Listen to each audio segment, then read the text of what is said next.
Republican wave. It sure is. Come January, for the first time in his presidency, Barack Obama will have to deal with both a House and a Senate controlled by the GOP. And you can bet he'll be asked about that at a news conference that has been called for tomorrow at the White House. The Republicans will be in charge of Congress for the final 2 years of his presidency. Republicans easily won the House tonight. They could wind up with the biggest majority there since 1949.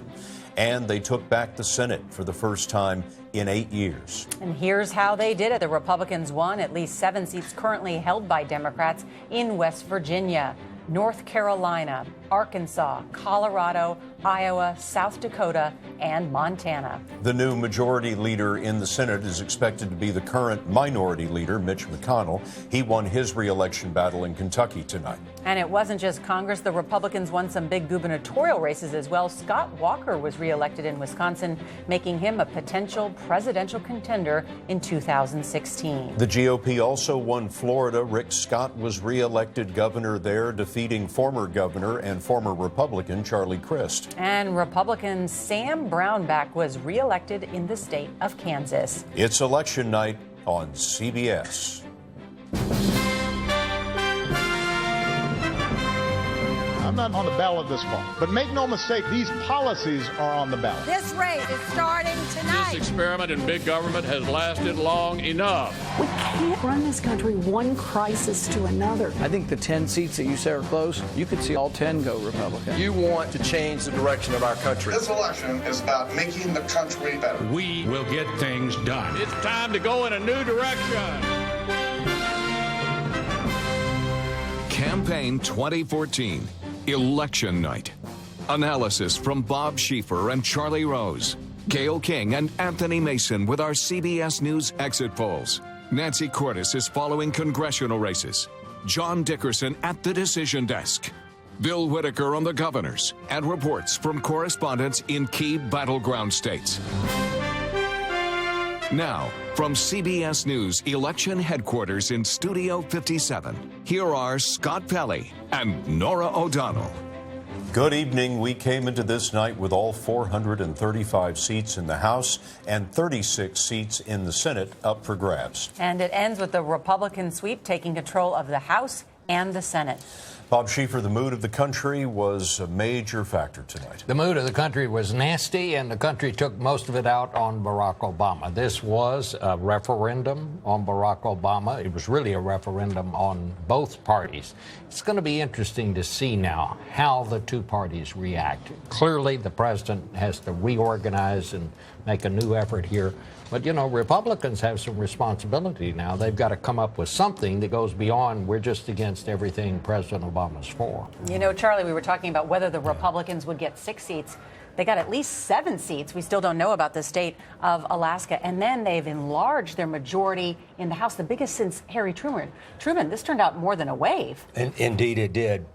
As Bob said, it was because the anger against Washington, the anger that nothing was getting done, they blamed the President of the United States. Time after time, the polling indicated that when the Republicans were voting, they were voting because not so much they liked their candidate, but they hated the president and the way Washington was working. Now, let's take a look at the man who is most likely to be leading the Senate for the Republican Party. He is Mitch McConnell. He won re-election tonight in his home state of Kentucky. There you see him winning handily over Allison Lundergan Grimes. Nancy Cordes, Mitch McConnell, currently the minority leader, most likely to be elected by his caucus, the majority leader.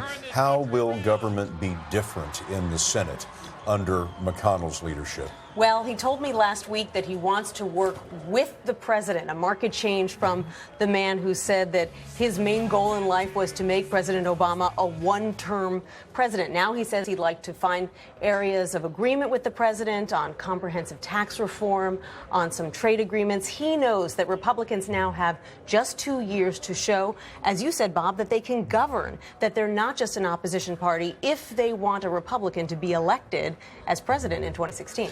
One small point, though. Were in many of these races where Republicans won, they were in states that Mitt Romney had won by double digits. So it was fertile territory for the Republicans tonight. Absolutely. The map was not on the Democrat side. In fact, President Obama said it was the worst map for the Democrats since the Eisenhower era. And that's because so many Democrats were up for re-election this time, especially in Republican seats.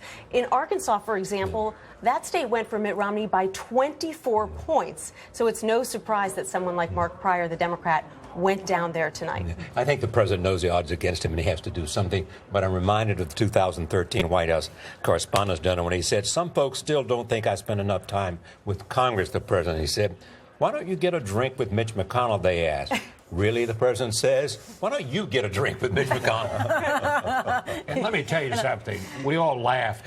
Mitch McConnell didn't laugh. And I'll tell you something else. He hasn't forgotten. And he hasn't forgotten that joke. Let's talk about areas of compromise. John Dickerson has been at our decision desk. You've been looking through all these numbers. What is the incentive for Republicans to compromise? Well, the incentive for Republicans to compromise is that in 2016, the number of the Senate seats where Republicans are running, a lot of those are in Democratic states or states that are battleground states. In 2016, it'll be a presidential year. The Democratic coalition that didn't turn out tonight in 2014 is more likely to turn out in 2016, which means there'll be a lot of Republican candidates running in places where it'll be tough for them. And so they want to show, and this is what Republican leaders have said, they need to show that they can govern. They need to show that they can get things done. And that doesn't just mean putting bills on the president's desk. It means showing people that they are open to compromise with the president. And that job begins for Mitch McConnell tomorrow. Now, the other big theme tonight are the governor's races. There are more than 30 governor's races up for grabs tonight. Let's have a look at one of the closest ones you're ever going to see. That was Florida tonight. CBS News is projecting that Rick Scott is the winner, but look at those vote totals there. Less than 100,000 votes between Rick Scott and Charlie Crist, the former governor and former Republican. We also had an important race in Wisconsin. Governor Scott Walker, the Republican, holding on to his seat there. He is a likely contender for the presidential nomination in the Republican Party in 2016. And then moving over to Kansas, Sam Brownback, it appears, will also win re-election there in Kansas, the Republican holding that seat. An interesting. And Pennsylvania, look at there, Tom Wolf. That is a pickup there. Governor Tom Corbett, who is arguably the most vulnerable Republican governor in the country, and the Democrat has won that seat in Pennsylvania. One bright spot for the Democrats there. Bill Whitaker's been following the governor's races for us tonight. Bill? Well, it was a very tight race, but a very big win for Rick Scott in Florida. Democrat Charlie Crist had been hoping that the Hispanic vote would give him the edge tonight. But if you look at our exit polls, Rick Scott held his own with the Hispanic vote, and he won overwhelmingly the white Christian vote. And they comprised 36% of the electorate. But the big story is that the silver lining the Democrats were hoping for tonight, that the governor's races would break their way, that just didn't happen. You know what's it? Go ahead, sorry. No, it's in blue state after blue state, in strong blue states like Massachusetts and Maryland. Maryland, where they haven't elected a Republican governor. They've only elected one Republican governor since 1967. The Republicans won tonight. They even won in Illinois, President Obama's home state. The only good bright spots, as you were saying, there's Pennsylvania and, of course, California, where Jerry Brown won big in the big state of California. You know, Barack Obama didn't campaign, except I think in one of these Senate races. He felt comfortable campaigning for some of these governors, even Michelle Obama, and it didn't help very much. But let me just put one point in here. You know who a big winner was tonight? Chris Christie. He campaigned in 37 of these races. Yes, and he raised about $100 million for these Republican governors. Chris Christie won big tonight. He could be the biggest winner. And let's keep the governor's races in perspective, too. The Republicans won big in 2010. They won big in 2012, and now they've won big in 2014 in the state houses and the governor's mansions around the country. We'll talk to Chris Christie tomorrow morning on CBS This Morning. Right, here will join us tomorrow morning. One of the other key races that we were watching tonight was in Kansas, the governor's race there, Nancy. Sam Brownback, one of the most conservative governors in the country, the most massive tax cuts in the country, spending cuts there. He won tonight. Will Republicans say this is a validation of our principles and our ideology. I'm not sure that they will, because after all, this was in Kansas, deep red Kansas, a state that went for Mitt Romney by 22 points. The fact that he was even in a tight race with a Democrat, not just an independent, but a Democrat, is a sign that there's a real schism in that state about some of these deep cuts. The state saw its bond rating slashed twice over some of these deep spending cuts. It created a divide between Republicans in the state, which left not just Brownback vulnerable, but also the senator from that state, Pat Roberts, who also eked out a victory tonight. But it's still pretty controversial in Kansas, and it'll be interesting to see whether Brownback changes course. But, you know, again, even the vulnerable Republican candidates seemed to win tonight. Yeah, Sam Brownback was one of the most vulnerable incumbent Republicans. But one more time, this this was an election that was about not who you're for, but who you're against. Not what you're for, but what you're against. And it appears the Republicans have picked up at least 7 seats in the Senate. The Democrats picked up 0 from Republicans. They saved a seat in New Hampshire, but they didn't pick up any from Republicans. I want to get a sense of from our exit polls, too, about what happened across the country, because CBS News talked to voters as they left the polls today, and we telephoned some who voted early to find out what was on their minds as they cast their ballots. And Gayle King and Anthony Mason are in Studio 47 tonight to tell us what we've learned. Well, Nora, picking up on Charlie's point, the voters we talked to today, they are against the economy. Our exit poll shows the economy was the #1 issue for the country. 45% of the voters called it the most important issue. As for the direction of the economy, people very worried about that. The number on your screen, 78% worried, 22%, Anthony, not so much. The numbers are also discouraging when we ask people about where the country is headed. 65% said it's on the wrong track. And that doesn't bode well in voters' minds for the future. Nearly half, 48%, think life will be worse for the next generation. And this is interesting because that's the highest number we have ever seen in CBS News exit polling. Scott, Nora. Very important race tonight is the Senate race in Colorado. This is a state that could have gone either way, but it went big for Representative Cory Gardner. He's won the Senate seat there, the Republican. Our Ben Tracy is in Denver at Gardner's headquarters. Ben, they must be feeling pretty good there tonight.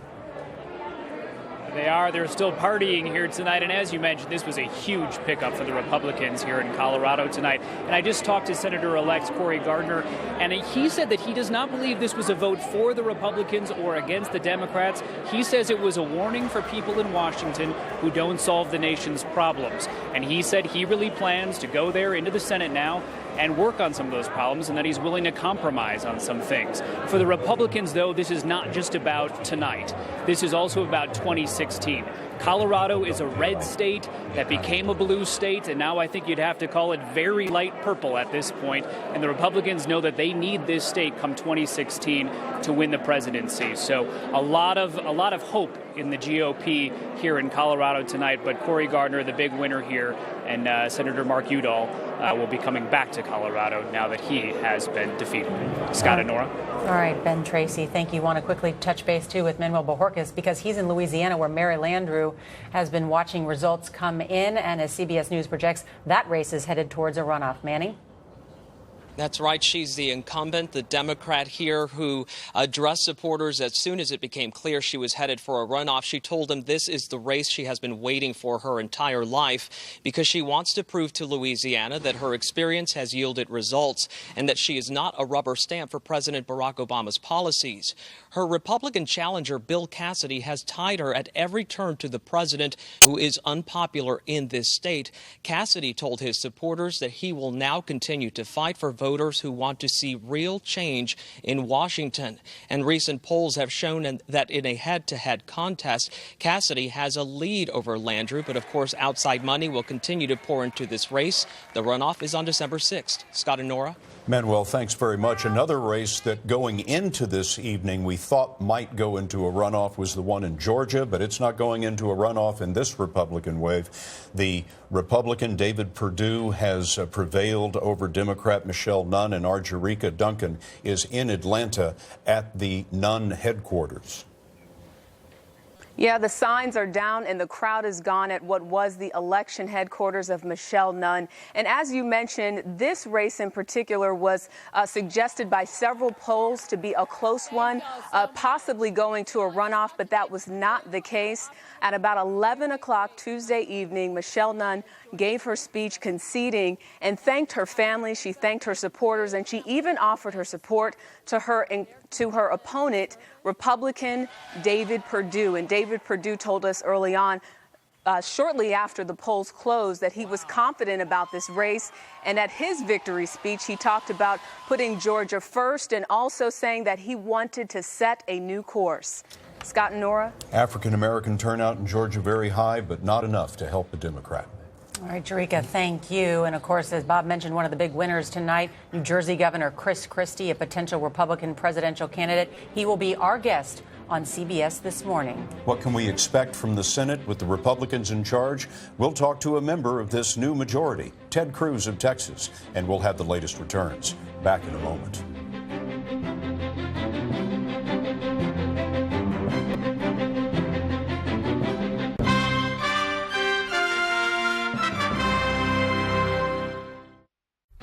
Sailing through the heart of cities and landscapes with Viking, you'll see things differently. You'll get closer to iconic landmarks, to local life and cultural treasures. It's a feeling that only a river can give you, that only Viking can give you. Spend less time getting there and more time being there. Viking River Cruises, exploring the world in comfort. Want to know how hard it can be to breathe with COPD? It can feel like this. COPD includes chronic bronchitis and emphysema. Spiriva is a once-daily inhaled COPD maintenance treatment that helps open my airways for a full 24 hours. You know, Spiriva helps me breathe easier. Spiriva HandiHaler tiotropium bromide inhalation powder does not replace rescue inhalers for sudden symptoms. Tell your doctor if you have kidney problems, glaucoma, trouble urinating, or an enlarged prostate. These may worsen with Spiriva. Discuss all medicines you take, even eye drops. Stop taking Spiriva and seek immediate medical help if your breathing suddenly worsens, your throat or tongue swells, you get hives, vision changes or eye pain, or problems passing urine. Other side effects include dry mouth and constipation. Nothing can reverse COPD. Spiriva helps me breathe better. Does breathing with COPD weigh you down? Don't wait to ask your doctor about Spiriva HandiHaler. What makes Gold Bond Ultimate so ultimate? It's packed with 7 moisturizers, 3 vitamins, and 100 years of science. Rich, yet absorbs lickety-split. Dry problem skin looks nourished, healed, healthy. Gold Bond Ultimate. Ultimate lotion, ultimate skin. Want to lose denture paste, dudes? I do. It's yucky. Chewy. Paste is messy. C-Bond wafers hold clean with no ooze. Neat. Oh, yeah. We're bonding. C-Bond. Lose the ooze.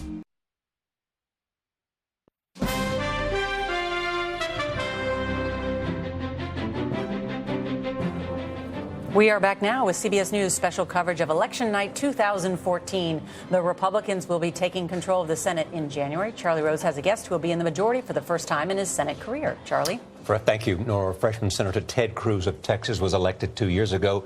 He's being talked about as a potential presidential candidate in 2016, and he joins us now. Senator Cruz, let me begin with the question of what we learned about the country tonight. Was this a protest against President Obama, but also a protest against Washington with no clear mandate for anybody? Well, I think it was the American people saying they are unhappy with the direction we're on. And this direction, it hasn't been going. I mean, tonight was an incredible wave election. And it is clear that the Obama economy, it isn't working, that millions of people are hurting, and that people are frustrated with the Obama stagnation and malaise, and they want Congress to work together. They want leadership. Now that Republicans have won the majority, it's incumbent on us to stand up and lead. And I hope that come January, Republicans will come to Washington with a majority in both houses, and we will see bold, positive, optimistic leadership focused on economic growth and jobs. And speaking of leadership, will there be a challenge to Mitch McConnell? Well, I don't think anyone has declared their intention to run, and that'll be a decision for the conference next week, and we'll see. Will you consider it? Under no circumstances. Why then have you been reluctant to say you would vote for Mitch McConnell as majority leader? Look, my practice has been not to second-guess leadership decisions, and I recognize folks like to focus on interpersonal jockeying between politicians in Washington. Look, I think most Americans couldn't care less about politicians in Washington. They're interested in solutions to real problems. They're interested in the fact that 92 million Americans aren't working, and under Harry Reid and the Do-Nothing Senate, the Senate wouldn't vote on tax reform, on regulatory reform, on anything to address the suffering. That's why we saw the election results tonight, and it is a mandate for Republicans to listen to the American people and to bring up positive pro-growth legislation. And what happens to Obamacare? I think Republicans should do everything humanly possible to stop Obamacare. You know, if you look at these elections, these Senate elections across the country, the two issues that dominated were, number one, stopping Obamacare, and number two, stopping amnesty. I think we need to follow through on the promises that Republicans made on the campaign trail. We need to start by using reconciliation to pass legislation repealing Obamacare. And then if President Obama vetoes that, we should systematically pass legislation addressing the greatest harms from Obamacare. For example, passing legislation saying that you can't have your health care canceled, you can't lose your doctor because of Obamacare. Passing legislation saying you can't be forced into part-time work because of Obamacare, like so many people have been, especially single moms, have been hammered by Obamacare on that. Passing legislation saying no insurance company bailouts under Obamacare, and teeing those up one at a time and forcing the president to come to a decision. Will he listen to the overwhelming views of the American people, or will he simply try to veto them one after the other after the other? If he does the latter, that'll be a real mistake, and I very much hope he doesn't. And I take it you wouldn't try to shut down the government again to stop Obamacare. You know, Bob, you and I have gone round and round on this. As I told you last time, I didn't shut down the government. It was Harry Reid and Barack Obama. And I would note, Harry Reid just lost his job, and part of it was because Harry Reid refused to compromise, refused to negotiate, and was such a partisan that he forced a government shutdown. Well, that was a mistake. It was wrong. I guess, Senator, I would ask you the same question that I asked you the last time around. If you didn't lead the fight, who did? Harry Reid. It's why I voted repeatedly to keep the government open, and he voted repeatedly to shut it down. Senator, I recognize those are his talking points, but the facts are not consistent with them. Senator Ted Cruz, Republican of Texas. Senator, thank you very much for sharing your thoughts with us tonight. Stay with us now for more CBS News election night coverage, including analysis from Peggy Noonan of the Wall Street Journal and former White House Chief of Staff Bill Daley. We'll have the latest returns coming right up. Have you ever looked for a hotel online? Did you notice that there's so many prices out there for the exact same room? Well, Trivago does the work for you and instantly compares prices for over 600,000 hotels from over 100 different websites. So instead of searching for hours and spending too much, Trivago makes it easy to find the ideal hotel for the best price. Just go to Trivago.com, type in where you want to go, and with 2 clicks, select your check-in, your check-out dates, and search. It's that simple. Trivago searches hundreds of websites at the same time and shows you the most popular hotels. You can adjust the price so that it fits in with your budget, and select the number of stars, or filter by average guest rating from over 34 million reviews. Remember, Trivago shows you all the different prices for the exact same room. That's how you can be sure that you find the ideal hotel for the best price with Trivago.com. Hotel? Trivago. Most cell phone companies have one big plan they think fits everyone. But Consumer Cellular thinks your plan should fit you, so you'll never pay for more than you need. How much talk, text, and web use is just right? You name it. But we'll never put your name on a contract. Plans start at just $10 a month. Get free activation, a $35 value, and shipping is free. Consumer Cellular is the only wireless service endorsed by AARP, and members get special discounts. Call, go online, or stop by Target or Sears and start your risk-free trial today. Megan loves coffee, but she doesn't know that coffee has acid, which breaks down tooth enamel. Thankfully, she uses ACT Restoring Mouthwash with fluoride. It does more than freshen breath. It rebuilds tooth enamel, making your teeth 2 times stronger. ACT. Smile strong. This is a map of the pressure points on my feet. I had flat feet. I learned where the stress was at the Dr. Scholl's Foot Mapping Center. Then I got my number, which matched the custom-fit orthotic inserts with the right support. Go to drscholl's.com for locations and save $10. I'm a believer. And we have a lot more analysis of this election night coming up. But first, some of our CBS stations will be leaving us for just a few minutes to report local returns. For those of you staying with us, we'll be right back. You're watching Election Night on CBS.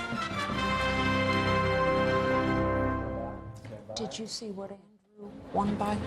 Did you see? And we are back here on CBS News Election Night, and glad to have Peggy Noonan and Bill Daley with us.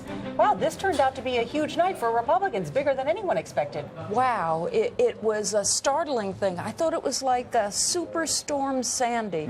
For a day and a half, you sort of wait to see if the storm came, and then all of a sudden you see the water is rising. Do you know what I mean? You know, the storm came and went. But you're a Republican. Are you suggesting it's going to do the same sort of damage that Superstorm Sandy did? I realized that was an unfortunate metaphor. Metaphor is the right word. But what I meant was you're expecting something, and then hours later it comes and you realize, oh my God, that was what was happening. It didn't look as the evening began like we were going to be witnessing something so amazing. Illinois, Sam Brownback reelected when nobody expected it. Maryland, a Republican in deep blue Maryland. Bill Daley, how does the president reestablish his relevance in these last 2 years? Well, anyone who wonders whether a president is relevant at any stage of his presidency doesn't watch history. There's no question that this was a very bad night for Democrats. There was an expectation, I think it was pretty generally known, that the Democrats expected to lose the Senate. But there's no doubt, as Peggy said, there are some races like Maryland, like Illinois, like a few others that really have to force the administration, in my opinion, and Democrats in general to kind of revisit exactly what went wrong here and what do we need to do. What went wrong? Well, the other side got more votes than we did. Well, I'll tell you what went wrong. I mean, Nancy Cordes was just saying not only did the Republicans win those states, they won those states huge. And I looked but through those states were really, as you said earlier, Nora, though, they were Romney states. Really big Romney states. The president, I think, won of the 24 states that were up this time, Senate states, Romney won 19 of them. Okay, but he didn't. Colorado and there's Iowa as well. Right. Absolutely, and those were bad defeats. And they were serious, and that's what needs to force, along with some of those gubernatorial races, Democrats and the president to figure out how to do this next 2 years. Bill, you know very the president difficult. better than most people because you were his chief of staff. Tell us what you think is going in his mind tonight as he tries to plot how he will handle this tomorrow at a press conference and move forward. There's no question in my mind that the president tomorrow at the press conference and in the interviews, whatever he does around them, will be very conciliatory to the Republicans. Obviously, he has to admit the fact, as he said 4 years ago, we got a shellacking. Well, we may have gotten a little more than even a shellacking that we got 4 years ago. And he was the issue. And he was a big piece of the issue, no question about it. There's no way to deny that. On the other hand, there is an opportunity here, and I know most cynics say, no way, it won't happen. First of all, the Republicans have to show they can govern, and not just govern the Republican Party, but have programs and things that they want to pass that the American people are for. And that's a very difficult thing in their caucuses, both caucuses, House and Senate. You even saw Senator Cruz today, wouldn't even say if he was for Mitch McConnell. But as the loser, is more of an obligation for him to compromise? Well, I think there's an obligation for the president to compromise because they control the House. I'm sorry, we've got to leave it right there. We'll have more in just a few moments. You're watching CBS. Volunteers of America Chesapeake is working to end veterans' homelessness. You can help by joining us on November 8th for the 2014 Sweat for a Vet Fitness Day hosted by Sport and Health. Your $25 donation will register you for exclusive fitness classes, enter you to win a free year at any Sport and Health club, and help Volunteers of America Chesapeake end veteran homelessness. Visit sportandhealth.com/sweatforavet to register today. Ed, looks like you're running out of juice. Gotta finish this column. Oh, you're not plugged in there. Good luck with that. Read Ed Baig. When it comes to the latest in personal tech, he's plugged in. USA Today. Bumps happen. Some good and others not so good. For the bumps you want to forget, bring them to Maaco for our $1.99 bumper paint sale, and we'll freshen up your bumper with a new coat of paint for just $1.99. It's that easy. Maaco, America's Body Shop. Here's to the moment all those late nights paid off. The moment you took your career up a notch. Your future feels secure. Get started creating your moment at University of Maryland University College. With 95+ programs in cybersecurity, IT, business, healthcare, and more. Let us help you develop a plan that's affordable for you. Join our 93,000 students creating their moments. Call or visit umuc.edu/succeed.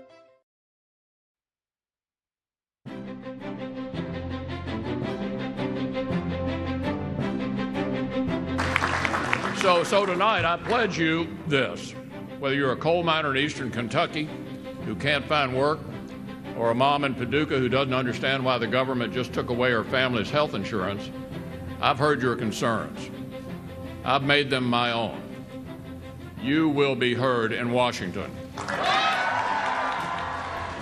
That was Mitch McConnell, the current Senate Minority Leader, who after tonight is most likely to be Senate Majority Leader when the new Congress is sworn in. Good evening again. And for those of you just joining us, the headline of the night is, it is a Republican sweep. That's right. The Republicans have won control of both the House and the Senate in the new 114th Congress. That is something Democratic President Barack Obama hasn't experienced before. He will spend his last 2 years in office dealing with the opposition party in charge of both houses. The Republicans could wind up with the biggest House majority since Harry Truman was president. But Speaker John Boehner said tonight it is not a time for celebration. He said it's a time, to start implementing solutions to the challenges facing our country. Most likely in the House, they will have gained between 11 and 15 seats. The Republicans won the Senate by taking at least 7 seats currently held by Democrats. That is one more than they needed. They won in West Virginia, North Carolina, Iowa, South Dakota, Arkansas, Colorado, and Montana. Republican Minority Leader Mitch McConnell won a tough re-election battle in Kentucky, and as Scott mentioned, he's likely to become the Majority Leader in the Senate. Bob Schieffer, a much bigger night for Republicans. We were expecting a good night for Republicans, but this is almost a complete sweep. Yeah, I mean, because as we were saying, even their most vulnerable candidates found a way to pull it out. But, I was very struck by what you just said, quoting John Boehner there. John Boehner knows how hard this is. He's been dealing with a Republican caucus in the House, some of them going off in this direction, some going in this direction. Mitch McConnell's going to get a little taste of that, and you got a little preview of that when you heard Ted Cruz just a while ago. I mean, Ted Cruz forced a lot of votes in the Senate on Republicans. Mitch McConnell didn't want those Republicans to have to take some of those tough votes. Ted Cruz forced them to do it. So you're going to have Ted Cruz, you're going to have Rand Paul, you're going to have Republicans of several stripes here in the Senate, and whether they can come together is going to be something to watch. And one of the most fascinating things we saw tonight was what happened in Virginia. That Senate race there, a big surprise. Nobody thought that was going to be close. Everyone thought the Democratic Senator Warner was going to walk away with that. And the former chair of the Republican National Committee, Ed Gillespie, it's a squeaker, Charlie. It's amazing, and nobody suspected he would do this well. He did well in conservative areas and challenged the incumbent up in the northern area of Virginia. I mean, the amazing thing is that here is a guy who ran as an outsider, who was from Washington, chairman of the Republican Party. Yeah. Nobody was more part of the establishment than he is. Mr. Outsider. And as close as it is, the loser, whoever that may be, may very well ask for a recount of this vote in Virginia. We might not have Virginia decided for some time. John Dickerson has been watching these issues over at the decision desk where we crunch the numbers. John, what do you make of Virginia? Well, it is extraordinary, and as you say, Scott, if the loser loses by less than 1%, then he can request a recount. Ed Gillespie has been a strategist for a long time in Republican politics, and Republicans were talking about how it was sort of amusing in this race. You had a person who was playing sort of both coach and quarterback, having to actually run and put into practice a lot of the strategies he asked other candidates. to put into practice. But it seems like where he did best was in those exurbs around Washington in the Northern Virginia area. And that's quite important because when we talk about presidential politics, a lot of times people point to that area of Virginia as kind of the emerging coalition a winning candidate needs to put together. And that includes a lot of minority voters. And it looks like Ed Gillespie found the answer to that, at least in those areas, and that may be why it's so close in Virginia. In 2 million votes cast in that race, there are only 12,000 votes between them. Yeah, less than 1%. People say that Ed Gillespie ran a very good campaign. It was positive. He had alternative to what Democrats were offering, and he was a good campaigner, a guy who... Let's talk about what this means. I think people want to know about issues kind of that affect them. If the Republicans had such a big win tonight, I mean, they're feeling big, right? You know, about their policies. What's the incentive for them to compromise? Oh, my goodness. There's 2 years of the Obama presidency ahead of them. Mm-hmm. I think they would look poorly if they simply allowed nothing to happen. You cannot run America from the Congress, but you can make an agenda and an approach clear from Congress, and I think they have to do that. Why not will the Republicans say, we have the largest majority in the House since Harry Truman. We won big in the Senate. Let's pass the bills we want to do. Make Obama vote them. Make him look like the obstructionist. He's only vetoed 2 bills. Yeah, but remember, they have to get 60 votes in the Senate. To pass, they can get 51. Yeah. The Democrats started to pass bills not passed to the president, but they'd have these symbolic votes, which were meaningless. Yeah. If they want to do that, they can do that all day, and the Republican House can pass whatever they want. They've proven that. But so what? It doesn't mean anything unless they get something that gets to the president that has a chance to be signed, other than statements, and they might as well just go out and give speeches. I think they want to improve their brand, too, and they want to look like the Republican Party was for something rather than against something. For 2 years, both sides have basically shut down in the Congress and said 14 is what we're working for. So after the president got reelected, the Republicans decided we could get the Senate back in 14, but we don't want to do anything. And the Democrats are scared to death of holding their majority, and they did nothing, and nothing's happened for 2 years. And they want nothing good. Let me ask you this question, Bill. Harry Reid has already announced that he intends to stand for minority leader. It seems to me in old days when a party lost, certainly in a parliamentary system of government, when they lose, the leader generally resigns and lets somebody else have a hand at it. Do you think that Democrats would be better off if Harry Reid stepped aside and they elected a new leader? I think it would probably be a wise thing to have new, fresh leadership that put a new face on things. But you said it; those were the old days. These are you also think that the president ought to use the vice president much more? I think the vice president has proven during this administration that he can reach out. Lindsey Graham said today that he was on the phone for an hour with the vice president. He had 32 years in the Senate. He understands the system, and he gets along and loves the game. And he could be an enormous advantage, as he has been, in this next period, because it's going to be very tough, obviously, because first of all, the Republicans have to get their act together inside their party, and then they have to come in. The White House is going to have to deal, and I think there's no one better than the vice president to get in the middle of that mess. And Peggy Noonan, last word from you.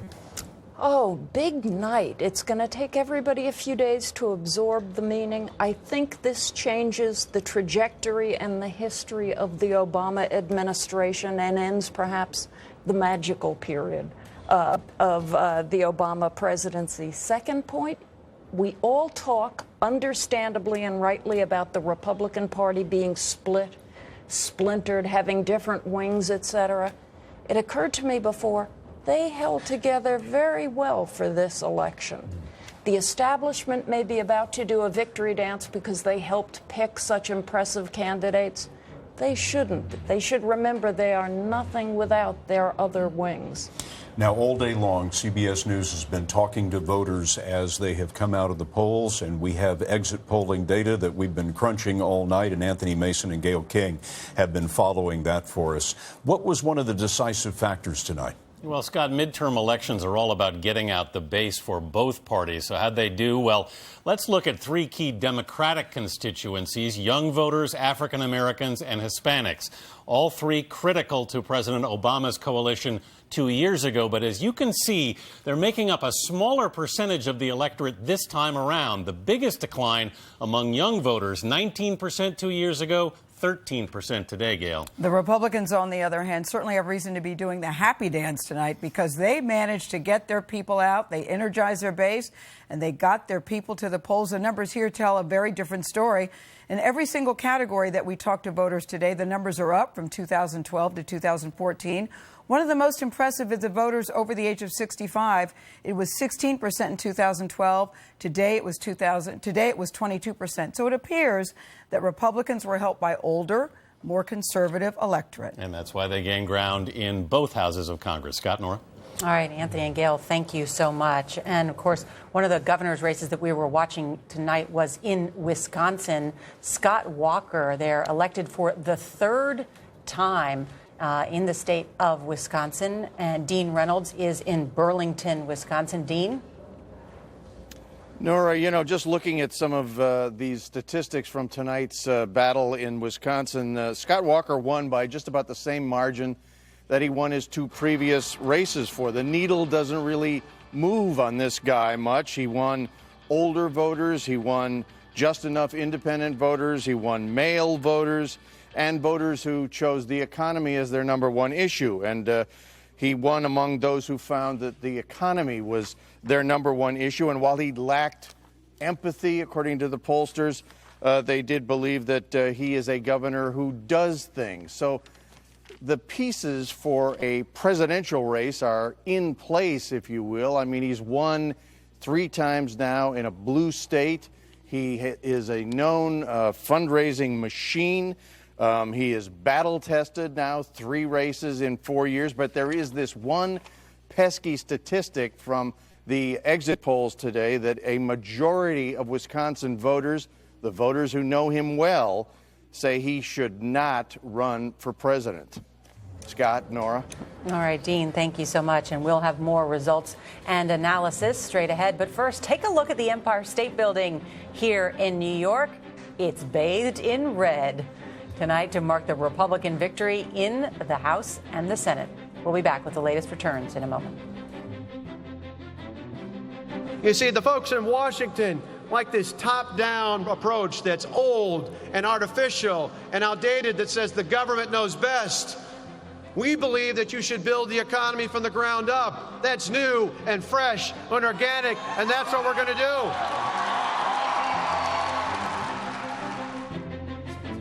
For example.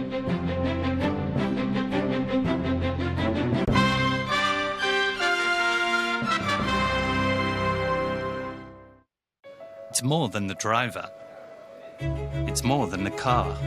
For Lotus F1 Team, the competitive edge is the cloud. Powered by Microsoft Dynamics, Azure, and Office 365, the team can gain real-time insights and instantly share information around the globe. When every millisecond counts, staying competitive begins with the cloud. This is the Microsoft Cloud. I've had it with my moderate to severe plaque psoriasis. The frustration, covering up. So I talked with my doctor. He prescribed Enbrel.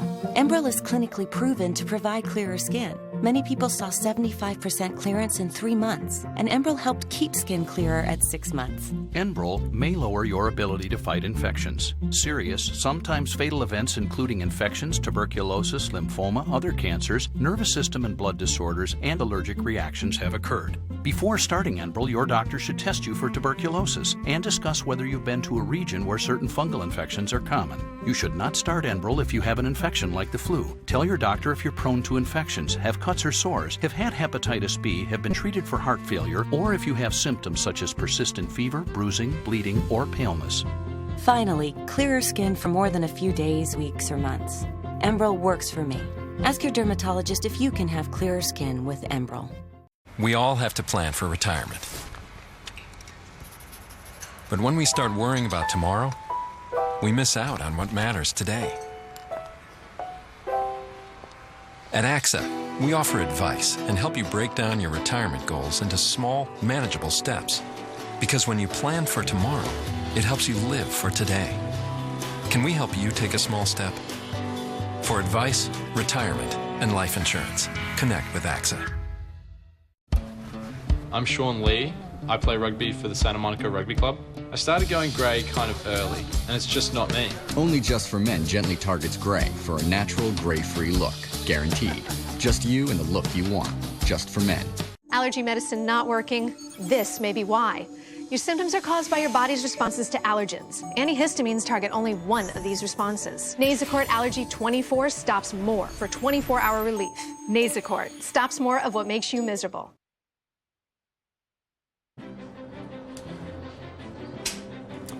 Welcome back to CBS News Election Night. We're going to go to the state of Alaska, where we have 31% of the vote in, and the Republican, as in so much of the country tonight, the Republican is leading in the state of Alaska, but it may be some time before we know which way Alaska goes, because in Alaska they start late and they count late. We're also watching the state of Virginia. We've moved over to the area of the newsroom here where we actually look at the numbers and crunch those numbers, and the man who does that for us is Anthony Salvanto. And Anthony, tell us about Virginia. This is a squeaker, the Virginia Senate race. It is, and it surprised a lot of people, including us. What we saw out of Virginia early on in the night was that Mark Warner was underperforming what he had to do up in the area, and John mentioned this earlier, around D.C., around the exurbs. Now, what I mean by underperforming is you see typical patterns of how a winning Democrat or a winning Republican does in any given area of a state. Well, consistently, Mark Warner was not getting as many votes. And I don't actually think it was a turnout issue. He was just losing votes in a shift. What may have saved him, though, was he did okay down around Richmond and Eastern Virginia. Now, where we leave this is we think this is leaning towards him. I think there's maybe 12 or 15,000 votes left there. So that could go to a recount because it's just that close. So we can't make a projection yet. So, John Dickerson, what are the recount rules? How would this go? We may not know about Virginia for a long time. For a long time. If Ed Gillespie loses by less than 1%, then he can request a recount. And his campaign manager has already been through 2 recounts in Virginia in his career. So it's almost as if Ed Gillespie hired somebody for the perfect job that he now may very well have. All right, and we're going to have more election results and analysis ahead, and also what our exit polls showed about who voters may be thinking about for the 2016 presidential race. That's next.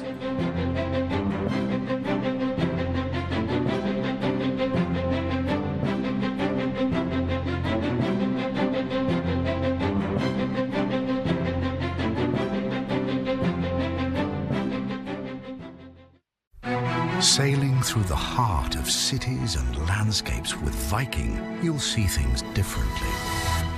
You'll get closer to iconic landmarks, to local life and cultural treasures. It's a feeling that only a river can give you, that only Viking can give you. Spend less time getting there and more time being there. Viking River Cruises, exploring the world in comfort. Just tell us your budget, and the Name Your Price tool helps you find a whole range of coverages. No one else gives you options like that. No one at all. No one at all. No one. Wake up! Oh, you okay, buddy? I just had a dream that Progressive had this thing called... Your budget, and the Name Your Price tool helps you find a whole... It isn't a dream, is it? Nope. Sorry. You know that thing freaks me out. He can hear you. He didn't mean that, Kevin. Yes, he did! Keeping our competitors up at night. Now that's Progressive. For all your hands do, time to do something for them. Gold Bond Healing Hand Cream. 7 moisturizers, 3 vitamins keep skin hydrated, youthful, healthy looking, even after washing. Give your hands a hand. Gold Bond Ultimate Lotion, Ultimate Skin.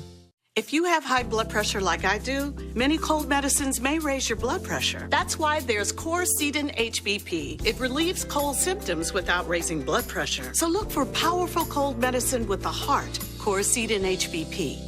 Why do people count on Sunsweet Amazing Prune Juice to stay fit on the inside? It's made only from prunes, nothing else. It works. Simple as that. It's a natural source of fiber and 5 essential vitamins. It's the smart choice for me. Try Sunsweet Amazing Prune Juice, also available in light.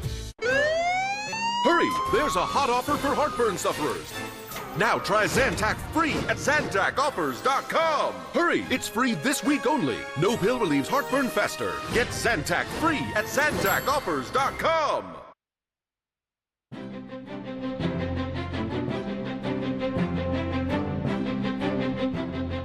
Bill Cassidy, you cannot run. You cannot hide anymore. This race is starting tonight. And that was Senator Mary Landrieu, who now faces a runoff in the state of Louisiana. Tonight, we did ask voters in many of these states who their preference would be for the 2016 presidential race. And here's what they had to say. We asked who would make a good president. 43% said Hillary Clinton. 28% said Jeb Bush, 24% said Chris Christie, 26% Rand Paul, and 24% Rick Perry. We asked about each of those candidates individually, and we know that the Clintons spent a great deal of time on the campaign trail. What does it say, I think, these results about 2016, Bob? Well, before we get to 2016, I want to talk about tonight and how politics has changed. Earlier tonight, Senator Rand Paul, tweeted out this about Hillary Clinton. He said, "You didn't think it could get worse than your book tour." Well, it did, courtesy of U.S. voters. And it's got a picture of Hillary Clinton with the lady that challenged Mitch McConnell down there in Kentucky. And the point he's making is? I guess he's just rubbing her nose in it would be the point that I would take he's making. And it's kind of interesting that someone would find the need to do that. And he's trying to point out that she's not invincible before 2016, that she went out and campaigned for candidate after candidate, and just about all of them lost. So he's saying the luster has basically worn off of the Clintons, which is a case that he's going to need to make if he wants to make inroads and if he runs for president. When you look at tonight's results and think about 2016, you look at the Republican Senate win in Colorado, the Republican Senate win in Iowa. These were states that President Obama won in 2014. He won Colorado by 15 points. He won Iowa by 6 points. Now they've gone for Republican senators. It changes the complexion of those swing states in this upcoming election. And not only have they gone for Republicans, but they went big for Republicans. You know, we went into the night with 9 battleground states. The reason we call them battleground states is because it looks like, you know, it could go either way. Maybe one candidate will win by a point or two, but instead, look what we got. In Arkansas, Tom Cotton won by 18 points. David Perdue won in Georgia by 8 points. Cory Gardner in Colorado, 6 points. And Joni Ernst in Iowa by 8 points. This is not a squeaker. This is a landslide. Yeah. So that means there will be now a thundering herd of U.S. senators running for president on the Republican side the next time out, along with a large herd of governors. And right, you can't forget those governors. There are a lot of them won big tonight. You've got Scott Walker from Wisconsin, John Kasich from Ohio, Brian Sandoval out of Nevada. All of them won big tonight, and they're going to throw their names into that presidential hat. Also, what interests me is how long does the president have in terms of window of an opportunity to take some leadership before the entire attention focuses on 2016. Well, is anybody going to try to get anything done for the country between now and then?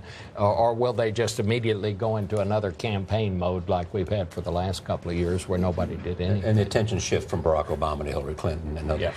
And it's gotten on Capitol Hill to the point where, you know, legislators will tell you, well, we can't do anything now because it's an election year. Well, we can't do anything now because it's almost an election year. Well, when can you get anything done? Interestingly, that was a reason that they said we're not going to consider immigration reform now. We're going to wait until the president. We can wait until after the election. And John Dickerson, what are you seeing in the election results tonight and the tea leaves for 2016? Well, I'm particularly interested in Wisconsin because this was not just a win for Scott Walker to be reelected, but it was also a win for a governing theory. And one of the conversations that's going to happen among conservatives and Republicans going forward in the Congress is they're going to have a debate about whether the party needs to run and stand up as proud conservatives, sort of the point Ted Cruz was making, or whether the party needs to be more strategic and slow going. Well, Scott Walker said in Wisconsin, I'm going to govern as a conservative and I'm going to put forward conservative principles and put them into action, and the voters will reward me. Well, they have. And a lot of people have looked at him before this and said he's a model, and they're going to do it even more now. And Nancy, you were talking about the Clintons in Arkansas. They campaigned for the Democratic Senate candidate in Arkansas and got nothing for it in their home state. But this is not Bill Clinton's Arkansas anymore. This is a state where Mark Pryor was the lone remaining Democratic member of Congress. This is a state that went for Mitt Romney by 24 points. But the Clinton family had a long relationship with David Pryor and his son Mark.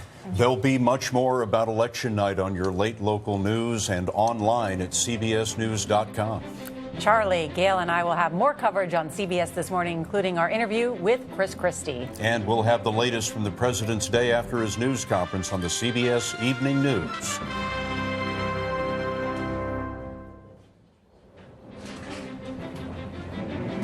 And welcome back to Election Night at CBS News headquarters, where we have just witnessed a Republican wave election all across the country, with the Republicans taking both houses of Congress for the first time in years. President Barack Obama will be facing the last 2 years of his presidency with a Republican majority in the House and the Senate. There you see the Senate seats. Republicans have gained at least 7. Alaska is still counting and might still go for the Republican as well. And of course, as we get new members of Congress, there are a lot of interesting ones, Nancy, that are coming to Congress. A lot of firsts out there, right? Right, especially in the House. You have Mia Love from Utah. She could become the first black female Republican in the House. That race has not been projected yet, but she's leading. Elise Stefanik, another Republican from New York, will be the youngest woman from either party.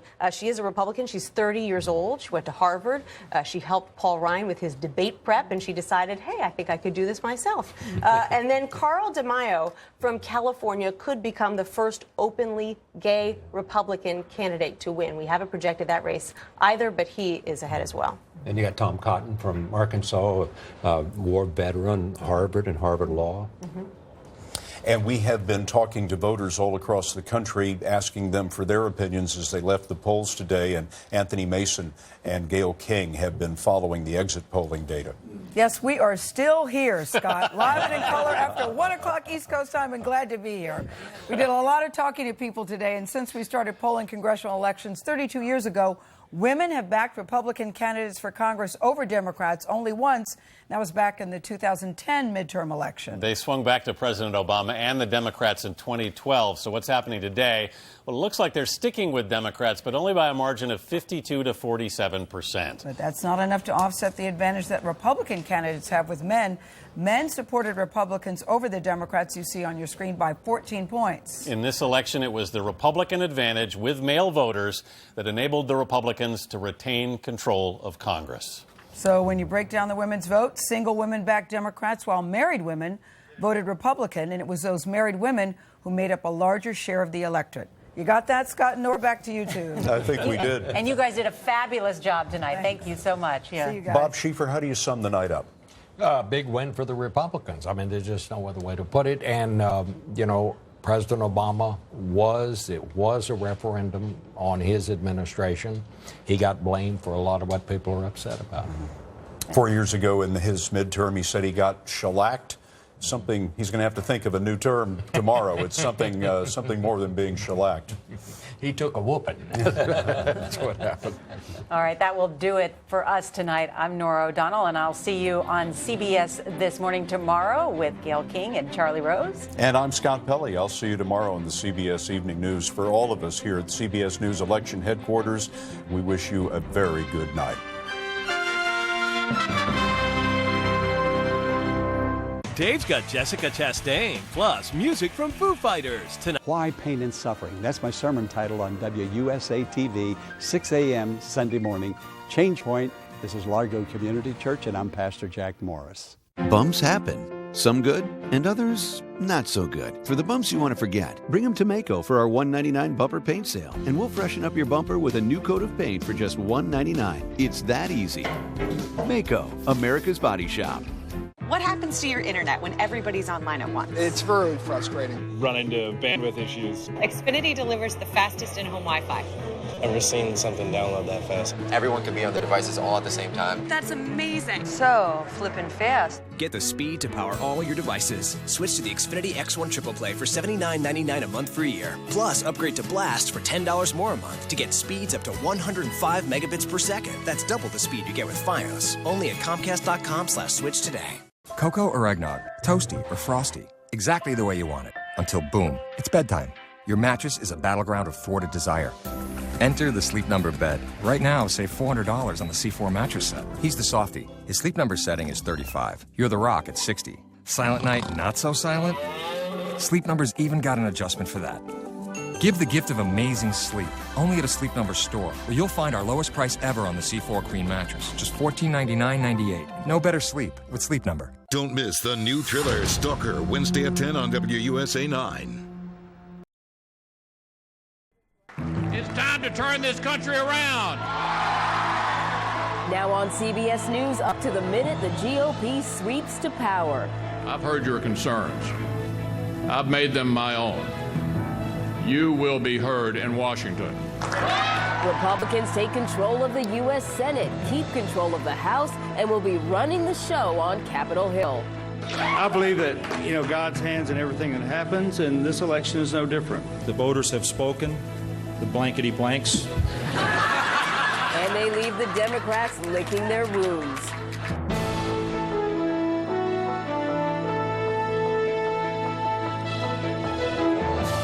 Good morning from the CBS News Broadcast Center in New York City. This is Up to the Minute. I'm Anne-Marie Green. Well, the GOP is certainly having a grand old party this morning after a decision